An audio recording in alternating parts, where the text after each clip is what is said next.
എങ്ങട്ടാ? ഞാൻ ബാബുവിന്റെ കല്യാണ പറയിലെ കണ്ടടാ ഒന്നാട് ഇറക്കി കൊണ്ടുവരാ പട്ടപ്പാറ എനിക്കില്ലടാ കല്യാണം.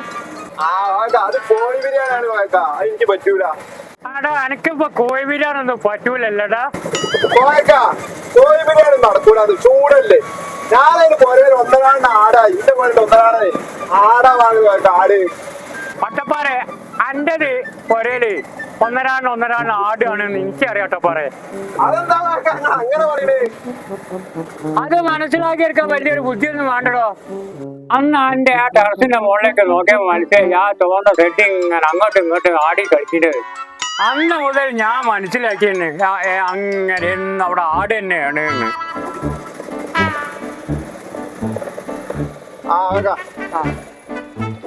എത്രയാടാ എന്റെ പൈസ? അത് നിങ്ങൾ എന്താ തന്നേക്ക് വായക്കാ?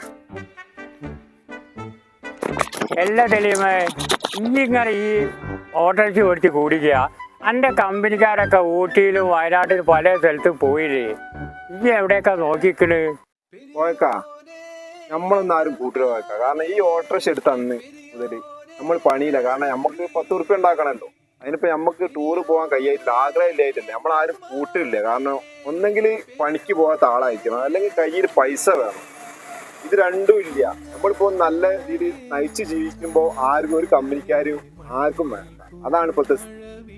അല്ലേ സലീമ, ഈ വേറെ ഓരോ പരിപാടിയിലല്ലേ ഇനിയോ? ഈ പിന്നെ എങ്ങനെ ഈ ഓട്ടത്തിനകത്ത് എത്തിപ്പെട്ട്? പോയക്കാ അത് ഒരുപാട് പറയാണ്ട് പോയക്കാ. അതിനെപ്പറ്റി ഒരുപാട് ഒരു കഥ തന്നെ പറയാണ്ട്. കാരണം ഇപ്പൊ നേരില്ല, ഞങ്ങൾക്ക് ഒഴിവിന് പറഞ്ഞാൽ ഞാൻ എങ്ങനെ ഈ ഓട്ടോറിക്ഷയിൽ എത്തിപ്പെട്ടു എന്നുള്ള കാര്യം. സലീമേ ഒന്നിച്ച് ബേജാറാണ് സലീമേ, എല്ലാ കാര്യങ്ങളും ശരിയാവും. ഒക്കെ നമുക്ക് ശരിയാക്കാം. ഒന്നുകൊണ്ട് ഈ ഭയപ്പെടണ്ട കേട്ടോ.